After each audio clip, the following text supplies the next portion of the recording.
तो दोस्तों स्वागत है आपका हमारे YouTube चैनल याहू बाबा पे। इस वीडियो ट्यूटोरियल में आप CSS की क्लियर नाम की प्रॉपर्टी के बारे में सीखेंगे। क्लियर की क्या वैल्यू होती है और इसको यूज़ कैसे करते हैं। तो पहले देखते हैं इसकी वैल्यूज़ क्या क्या है हमारे पास। इसके अंदर हमारे पास एक है वैल्यू है लेफ़्ट, एक है राइट और एक है बोथ। तो पहले ये समझते हैं इसको यूज़ क्यों करना होता है। यहाँ पर आपके सामने एक डिज़ाइन है जिसमें लेफ़्ट और राइट में ऊपर दो डिव्स हैं, जिसमें एक मिनिमम हाइट दी हुई है और नीचे एक डिव है। इस पे कोई फ्लोट नहीं लगाया हुआ, ऊपर वाले डिवों में फ्लोट लगाया हुआ, फ्लोट लेफ़्ट और फ्लोट राइट। अब इशू कब होता है, जब एक डिव में डाटा ज़्यादा हो जाएगा तो आप देखेंगे यहाँ से ये डाटा उसके ऊपर से ओवरफ्लो कर गया। ठीक है, वो डिव वहीं रहा, उसके ऊपर से निकल गया ये डाटा। ऐसा क्यों हुआ? क्योंकि यहाँ पर क्लियर नाम की प्रॉपर्टी का यूज़ नहीं हुआ। तो ये डिज़ाइन में ये इशू है जिसके लिए क्लियर प्रॉपर्टी बनाई गई है। ठीक है, ये इशू आता ही आता है। ये ऐसा हो सकता है कि इधर ये वाला डिव में डाटा अगर बढ़ गया तो ये भी इसके ऊपर से चला जाता। क्यों? क्योंकि ऊपर वाली प्रॉपर्टी जिसमें फ्लोट लगा होता है उसके नीचे कोई भी डिव आ रहा होगा जिसमें फ्लोट नाम की प्रॉपर्टी नहीं यूज़ की गई। ठीक है, तो उसमें ये इशू होगा ही होगा। ठीक है, तो इसको दूर करने के लिए हम क्या करेंगे, हम जो ये लास्ट वाला डिव है, ठीक है, इसमें हम एक प्रॉपर्टी का यूज़ करेंगे क्लियर लेफ़्ट। लेफ़्ट क्यों? क्योंकि अगर हमें पता है कि लेफ़्ट जो इसके ऊपर जो डिव है उसमें लेफ़्ट वाले का डाटा कभी भी बढ़ सकता है तो आप लेफ़्ट साइड से क्लियर कर देंगे इसे। अगर आपको पता है राइट साइड का डाटा कभी भी बढ़ सकता है और इसके ऊपर से जा सकता है तो आप क्लियर राइट कर देंगे। मगर हम इस पचड़े में पड़ते ही नहीं हैं। हम क्लियर बोथ लगा देते हैं, चाहे लेफ़्ट हो चाहे राइट हो, तो वो दोनों साइड से क्लियर कर देता है क्लियर बोथ प्रॉपर्टी। ठीक है, मोस्टली वही यूज़ होती है क्लियर बोथ प्रॉपर्टी। तो यहाँ पर नोटपैड प्लस प्लस में हमने एक न्यू डॉक्यूमेंट बना लिया है HTML का, और यहाँ पर हमने एक टाइटल दे दिया है जिसमें क्लियर दे दिया है, एक हेडिंग है बॉडी टैग के अंदर, और यहाँ पर तीन हमारे पास डिव हैं जो डुप्लीकेट ही बना रखे हैं, सिर्फ इनका आईडी अलग है। इसमें बॉक्स है, इसमें बॉक्स 2 और इसमें बॉक्स 3। ठीक है, तो इसकी पहले हम CSS क्रिएट कर लेते हैं। हमने एक सिलेक्टर बना लिया आईडी बॉक्स का,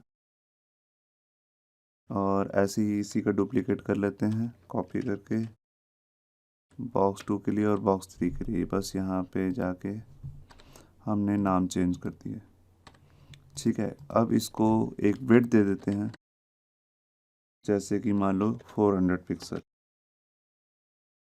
ठीक है, और इसमें बॉर्डर लगा देते हैं।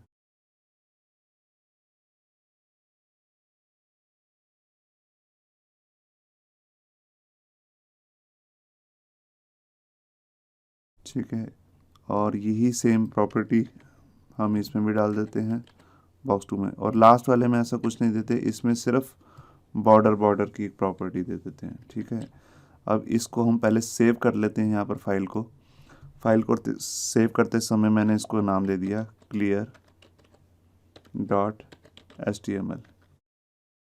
ठीक है, ये हमारी फाइल सेव हो चुकी है। इसमें एक बैकग्राउंड कलर भी डाल देते हैं, इसमें दे दिया जैसे पिंक, और यही प्रॉपर्टी हमने कॉपी करके यहाँ पे भी डाल दी, और इसमें दे दिया जैसे इसमें दे दिया ग्रीन, और इसमें दे दिया लास्ट में जैसे कि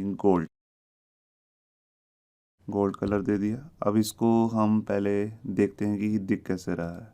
तो इसको हम लॉन्च किया क्रोम में, तो ये देखिए एक के नीचे एक डिव आ रहे हैं। अब ये पिंक और जो ग्रीन डिव हैं इन दोनों को हम फ्लोट लेफ़्ट और राइट कर लेते हैं। तो ये हमारा बॉक्स 1 है जो पिंक कलर लिए हुए है, इसको हमने फ्लोट लेफ़्ट दे दिया, और यही कॉपी करके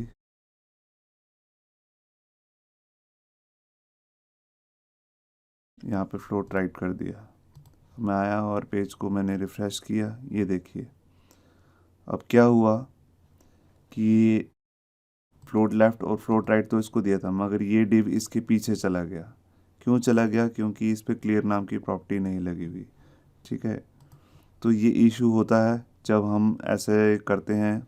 अगर इसको विड्थ थोड़ी ज़्यादा दें, जैसे विड्थ 100% भी दे दी मैंने, तब भी ये इशू एज इट इज़ ही रहेगा। ठीक है, ये देखिए पेज को रिफ़्रेश करने के बाद भी कुछ नहीं हो रहा है। ठीक है, तो ऐसा ये होता ही है।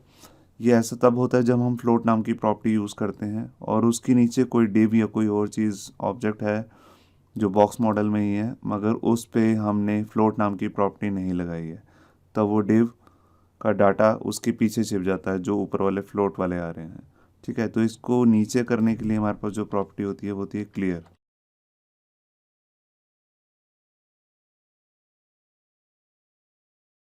ये देखिए, अब इसमें दो वैल्यूज़ और हैं, लेफ़्ट और राइट। अगर मैं लेफ़्ट लगाऊंगा तो अभी कोई चेंज नहीं होगा। क्यों नहीं होगा? क्योंकि दोनों में डाटा सेम है।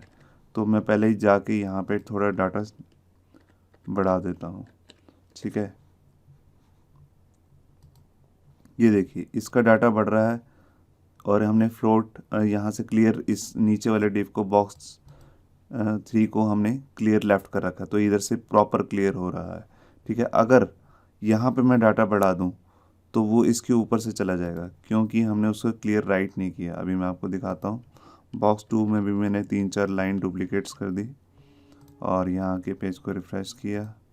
ये देखिए, ये डाटा इसके ऊपर से चला गया। अगर मैं इसमें क्लियर राइट लगाऊं तो ये राइट से क्लियर हो जाएगा। ठीक है, देखिए, मगर हम इस इशू में पढ़ते ही नहीं है कि लेफ़्ट से क्लियर होगा या राइट से। तो मोस्टली हम जो सबसे ज़्यादा यूज़ होने वाली वैल्यू है इसकी वो है बोथ। बोथ मतलब लेफ़्ट और राइट दोनों से। ठीक है, दोनों से क्लियर हो गया। अब चाहे डाटा इधर से बढ़े चाहे इधर से, ये क्लियर ही रहेगा। ये देखिए, मैं इसमें जाके 2 लाइन डुप्लिकेट्स और डाल देता हूँ और यहाँ पे पेज रिफ़्रेश किया। ये देखिए, ये प्रॉपर नीचे आता जा रहा है। तो होप सो आपको यहाँ पे क्लियर प्रॉपर्टी समझ में आई होगी कि इसे यूज़ क्यों करते हैं। इसका यूज़ तभी होता है जब हम फ्लोट प्रॉपर्टी यूज़ करते हैं। ठीक है, तो ये क्लियर काफ़ी यूज़ होने वाली प्रॉपर्टी है और हर वेबसाइट में यूज़ होती ही है। तो थैंक यू ये हमारा वीडियो ट्यूटोरियल देखने के लिए। अगर आपको अच्छा लगा हो तो प्लीज़ लाइक करना मत भूलिए। Thank you.